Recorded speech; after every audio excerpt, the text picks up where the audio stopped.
He mentions Selma, he'll mention Birmingham, Alabama, and of course we're all together familiar with that now that our study is completed. Notice the repetition of our workers in paragraph 48 and 49 as he talks about the economic system of economic slavery, right? And our workers labor, our workers are consistently subjected to incredible pressures. And then he even goes so far as to suggest that there is tremendous power backing the growers of these grapes, which is why we can't get the kind of help he says that we need. He calls it a stench of injustice in paragraph 52. He equates this with Bull Connor and the dogs being let loose on the marchers in Alabama, and he even mentions in paragraph 53 Ronald Reagan and George Bush. So this, put it in your notes, this is a radical thing for him to do. He's calling out these really important political entities to say, and personages to say, something must be done. He says that I have seen many boycotts succeed, and now he's ready to talk about why boycotts will work. He will talk about the reason boycotts succeed. And of course the key line maybe of the entire speech is paragraph 58. Once social change begins, it cannot be reversed. You can't uneducate the person who has learned to read. It's a compelling idea, and of course the great Frederick Douglass made the exact same argument in his autobiography.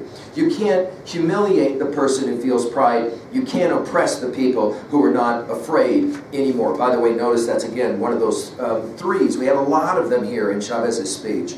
Finally, he will say, we're going to the court of last resort, which is, of course, the American people. And he will say the growers are under tremendous economic pressure because no one is wanting to buy the grapes anymore. And then at line 62, he says it as he finishes his speech, we are winning. I hope that you will join us in our struggle. Notice several times he will invite those listening to join, to enact economic pressure. Paragraph 64, that's the only language that the growers speak, and they are, he says, beginning to listen. And then finally, he'll say it at line 60, or paragraph 66. He says, as Dr. King realized, the only real wealth comes from helping others. Now this will sound very much like as well Henry David Thoreau's ideas in his classic work Walden. We've talked about that elsewhere. A man, he says, is rich in proportion to the things he can live without. Here real wealth, of course, is being spoken of as helping others. And then the challenge. Notice 67, 68. I challenge,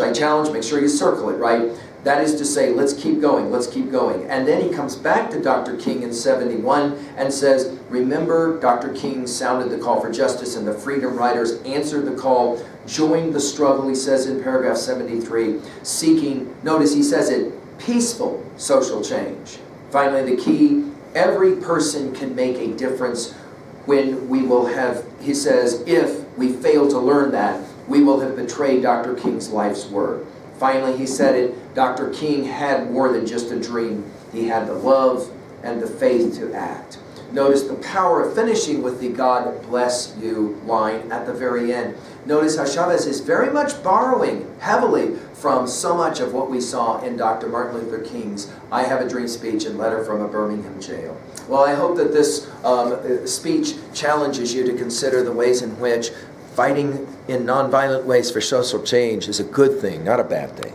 Thank you.